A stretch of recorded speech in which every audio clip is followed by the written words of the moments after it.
Bonjour à tous, merci de nous avoir rejoints sur Silmo TV. Je suis en compagnie de Dominique Cuvillier. Bonjour Dominique. Bonjour Mickaël. Consultant de la grande famille Silmo, Oui. expert tendance. Vous qualifiez, c'est le nom de votre blog, de captologue, professeur en captologie même, j'ai envie de dire. Comment est-ce qu'on devient expert tendance? Comment est-ce qu'on arrive à anticiper les modes, les nouveaux marchés, les nouvelles habitudes de consommation? Alors, il y a deux choses. Alors moi, j'ai une formation de journaliste, et je demeure d'ailleurs journaliste, mais donc le journalisme, c'est l'observation du présent. C'est ça. Et on a cette capacité à analyser des faits, parce que moi, je faisais surtout, et je fais toujours des papiers analytiques, donc je ne relate pas les faits au sens absolu, je vais au-delà de ça.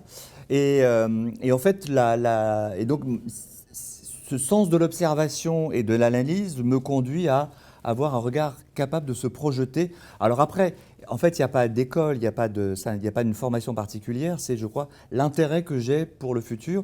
Et alors, je mettrais un élément supplémentaire, c'est que moi, je suis quelqu'un de profondément optimiste. Moi, je crois en l'avenir, je crois dans les hommes et les femmes qui traversent ce monde. Et donc, il y a toujours un mieux, même si effectivement, nous vivons des périodes toujours évidemment compliquées, mais toute l'histoire des hommes a connu ces chaos, ces secousses, ces guerres, que sais-je encore. Et donc la captologie, c'est le fait justement de capter l'air du temps, de sentir ce qui se passe. Et moi, je suis aussi, même si j'ai une grande spécialisation de l'optique, je m'intéresse à tout. Le monde de l'automobile, le monde de l'agroalimentaire, la mode, le luxe, parce qu'en fait, tout s'emboîte aujourd'hui. Quand on raisonne société, un consommateur, ce n'est pas un individu qui est simplement un acheteur de lunettes. Il mange, il s'assoit, il conduit sa voiture. Donc tout ça génère effectivement ce sens de l'observation et cette capacité à se projeter. Et qui est, après encore une fois, je ne sais pas très bien comment mon cerveau est conçu, mais c'est une boîte qui fonctionne bien. Et encore une fois, d'avoir cette volonté d'essayer de se projeter un petit peu plus loin. Alors, ce n'est pas la lecture dans le mar de café, c'est effectivement souvent un exercice. Je me suis planté, ça m'est arrivé effectivement à ne pas croire à certaines choses, etc. Mais globalement, on se rend compte que, et puis l'âge aidant, on a cette capacité analytique, donc à se projeter beaucoup plus loin que ce qui existe. Vous m'avez dit croire au mieux. Vous croyez au mieux, vous êtes oui. un optimiste. Oui. C'est aussi ça finalement les tendances, c'est de chercher à faire mieux systématiquement? Oui. C'est de se remettre en cause, de se challenger, de challenger donc les entreprises d'un secteur. Quand on regarde le secteur de l'optique, justement, je suis en train de travailler sur un bouquin sur l'histoire de l'ophtalmologie et de l'optique. Eh bien, on se rend compte qu'à quel point il y a eu des grandes avancées, et même encore aujourd'hui, où pourtant on est quand même allé assez loin. Ce qui change, ce n'est pas tellement la lunette en tant que telle, parce que ça reste un objet très familier, mais c'est les verres. Et les verriers investissent dans la recherche et le développement, et eux, c'est croire dans un mieux, c'est-à-dire mieux voir et aller beaucoup plus loin. Donc eux, ils sont dans une volonté de se projeter dans le futur et d'apporter des solutions techniques, technologiques, pour faire en sorte que les uns et les autres qui avons des problèmes de vue soient corrigés d'une manière efficace et performante. Alors croire dans un mieux, vous l'avez dit, il vous est arrivé de vous planter. Les industriels aussi se plantent des fois. Oui. Ça arrive. Tout à fait. On a une tendance, on pense que ça va être mieux et finalement, c'était mieux avant. Oui, exactement. Mais en même temps, c'est pas fondamentalement très grave, parce que heureusement d'ailleurs qu'on n'est pas imparable, parce qu'encore une fois, je ne lis pas dans le mar de café ou dans une boule de cristal, et que je ne suis qu'un être humain. Globalement, on ne se trompe pas beaucoup, parce que je ne suis pas non plus dans une projection où je suis en train de vous dire qu'en 2028 ou 2029, le monde va être bouleversé. Ouais. Toutes les évolutions, les innovations, finalement, elles sont très présentes, mais il y a peu de ruptures violentes. On a des innovations qui ont transformé notre vie. Je pense au téléphone portable, où il y a une véritable rupture. Et aujourd'hui, on se dit, mais comment on faisait avant ? On a oublié que quand on n'avait pas le code, quand on allait dîner chez des copains, il fallait trouver une cabine téléphonique pour appeler, tiens, j'ai oublié le code. Aujourd'hui, c'est même plus le sujet. Donc là, on est effectivement dans une rupture.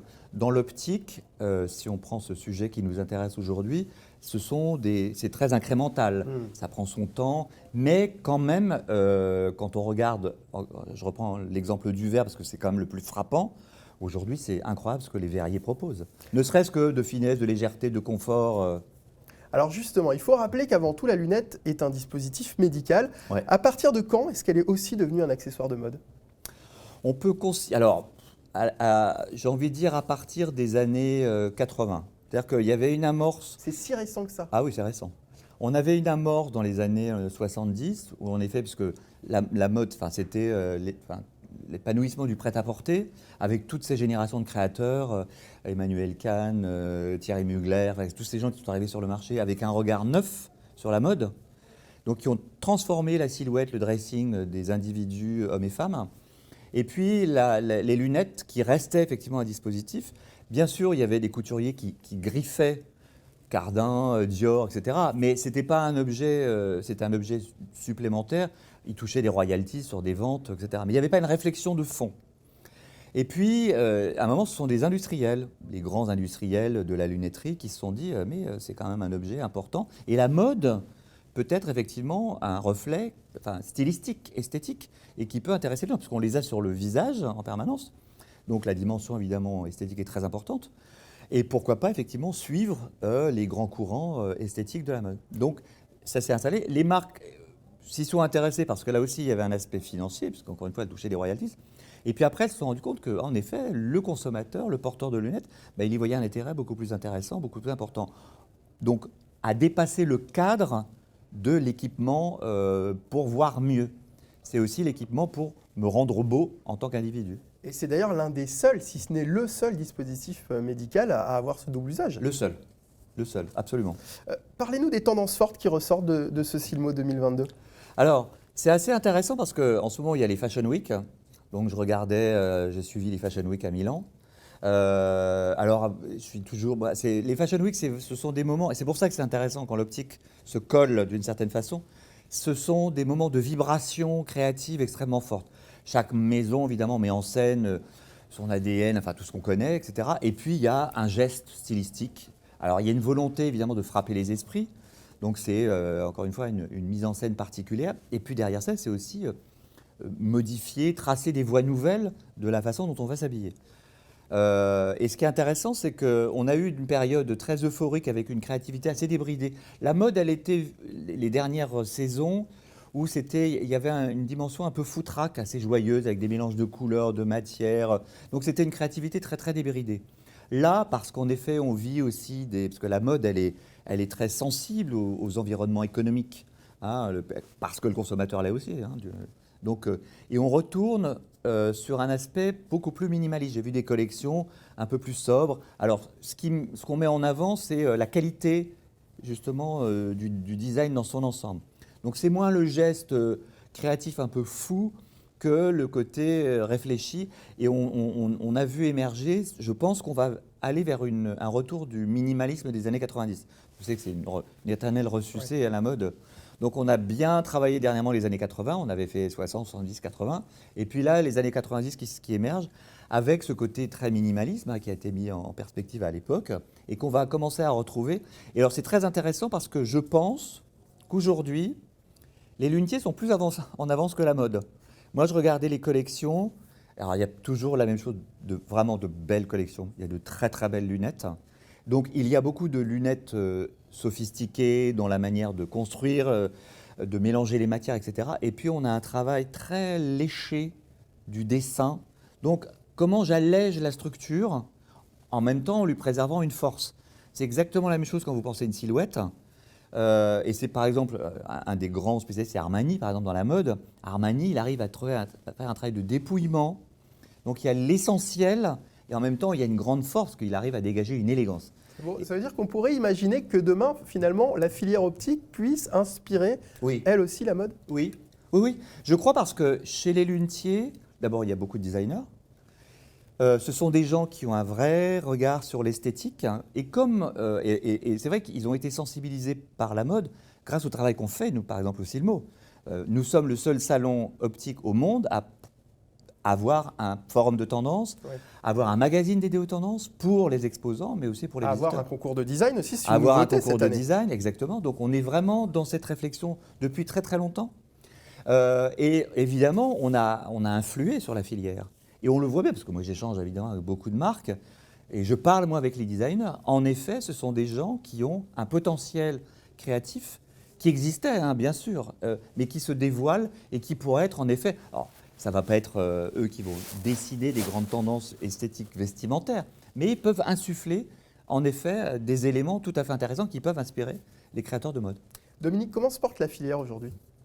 Bien, on ne peut pas se plaindre. Alors, on a cette chance, c'est qu'on est sur un secteur à croissance organique, puisqu'on a de plus en plus besoin de porter des lunettes, pour des raisons qu'on a déjà évoquées 1000 fois. Alors, une épidémie de myopie, notamment chez les jeunes générations. Et puis, on est fixé sur nos écrans. Donc, on a, malheureusement, on malmène notre vue. Nos yeux, ouais. Donc, et ça répond à ce que je disais tout à l'heure. Heureusement que les verriers se cassent la tête pour trouver des solutions, parce qu'en même temps, non seulement ils corrigent notre vue, mais ils vont aussi la soigner en trouvant des solutions tout à fait intéressantes. Donc nous, on malmène notre vue. Donc, en effet, il y a de plus en plus de gens qui ont besoin de lunettes. Donc, évidemment, la filière en profite très, très largement, donc les fabricants de verres, mais aussi les lunetiers. Et puis, derrière ça, ça répond à ce que vous disiez précédemment, c'est qu'en effet, puisque ça devient un accessoire de mode, je ne me contente pas d'avoir une paire de lunettes que je vais garder pendant 3 ou 4 ans, j'ai envie d'en changer, comme une paire de chaussures ou un sac à main. Donc, et puis, nous sommes dans un secteur à la fois de l'offre et de la demande. Et il y a de plus en plus de marques présentes sur le marché, avec de très grands acteurs, avec des propositions vraiment intéressantes. Donc tout le monde se stimule, tout le monde se challenge. Donc on a des propositions pour les porteurs de lunettes qui sont extrêmement larges. Donc on se dit, il y a l'effet de tentation, d'attraction de l'objet en tant que tel. Et c'est une filière qui est en constante évolution. Les acteurs des nouvelles technologies aussi s'y intéressent de plus près depuis quelques années. On le voit notamment sur l'espace Next cette année. L'avenir de cette filière est-il aussi prometteur? Oui. Alors c'est pour ça d'ailleurs que moi je mets toujours en garde les lunetiers de ne pas s'endormir sur leur laurier. C'est-à-dire qu'en effet, il faut intégrer la dimension stylistique, esthétique. Bon, ça c'est fait, j'ai envie de dire. Il faut évidemment la poursuivre, la développer. Mais par contre, il n'y a pas que ça. Il faut en tout cas s'intéresser à ces fameuses lunettes connectées dont on parle depuis un moment, qui vont être un enjeu demain. Évidemment un enjeu technologique, mais aussi un enjeu pour le porteur de lunettes. Et on va sortir du gadget pour en faire des objets utilitaires, comme était la montre connectée. La montre connectée, au départ, c'était un gadget, et puis on se rend compte que, effectivement, c'est devenu... on a une paire là d'ailleurs, regardez, hop, voilà. qui est juste ici, bon. Celle qu'on a beaucoup vue. Voilà, celle qu'on a beaucoup vue, qui pour moi n'est pas du tout un aboutissement, et qui est pas... Bon, c'est intéressant parce que c'est bien que justement une grande marque... C'est la Ray-Ban Stories. Voilà, qu'une grande marque comme Ray-Ban, qui a une popularité indéniable, s'intéresse à ce genre de projet. Par contre, il faut dépasser l'aspect, alors je mets ça entre 3 paires de guillemets, gadget. Ouais. Bon. Mais demain, il y a une dimension utilitaire qui va s'imposer. Ce qu'il faut, et c'est pour ça que je dis aux lunetiers, il ne faut pas s'endormir sur ses lauriers, et très observateur, puisque en fait, ce sont les gens, les GAFAM et compagnie, qui eux s'intéressent beaucoup, parce qu'il y a des capacités de développement de nouveaux produits, et je pense particulièrement à Apple, Apple est sur le sujet. On nous les annonce en 2023. Bon, on verra bien si ça va être le cas. En tout cas, ils sont sur le sujet. Ce sont des gens qui ont cette capacité à justement ne pas faire des gadgets. Et on l'a vu encore une fois sur la montre connectée où ils sont archi-leaders, parce qu'ils ont 50% de part de marché, parce qu'en effet, ils apportent de la fonction utilitaire. Donc il y a une dimension esthétique, parce que ce sont des beaux objets, et une dimension utilitaire. C'est-à-dire que ce n'est pas simplement pour prendre des photos, ça n'a aucun sens. C'est comment, toujours la même histoire, comment je vais augmenter ma vue, comment je vais améliorer ma vue, comment je vais améliorer mes déplacements, comment je vais améliorer mon rapport à l'information, etc. Donc c'est là où ça va être un enjeu. Donc les lunetiers, ils ont tout intérêt à se préoccuper parce que, et ce n'est pas qu'une question générationnelle, c'est qu'en effet, même des gens d'un certain âge, quand ils vont trouver qu'au travers de ces montures, ça peut générer des fonctions très pratiques pour leur santé, pour se déplacer, etc., ils vont ramasser la donne. Effectivement. Donc, il faut être très à l'écoute. Alors, c'est notre rôle, le Forum Next, il est pour ça, d'inciter la profession à se poser des questions, à réfléchir, à rencontrer des acteurs, à créer des associations, mais comme a fait Essilor Ray-Ban avec Meta, Facebook, c'est qu'en effet, il faut trouver des mariages intelligents, intéressants, pour justement sortir des produits surprenants. Parce qu'il ne faut pas qu'ils perdent la main sur le sujet des lunettes connectées.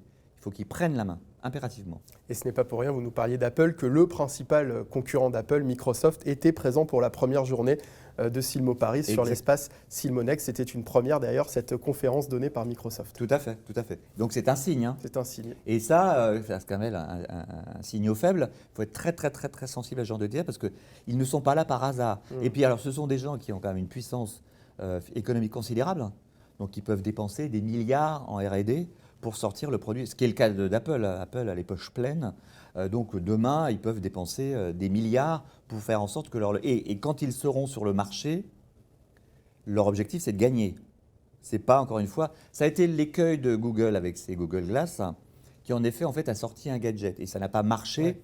Parce qu'en effet, alors, ce qui est bien, c'est qu'ils ont été les premiers à tirer et qu'en même temps, bon, il y a eu évidemment une promotion de l'objet en tant que tel, mais ça n'a pas fonctionné et puis en plus, esthétiquement, ce n'était pas non plus l'objet idéal. Mais là où, et c'est pour ça que les lunetiers ont un rôle à jouer parce qu'eux, ils ont la maîtrise de l'objet lunette. Donc, ils peuvent apporter la notion d'ergonomie, de confort, etc. Tout ça qui est la chose importante pour le porteur de lunettes. Merci beaucoup, Dominique Cuvillier. Ben de rien.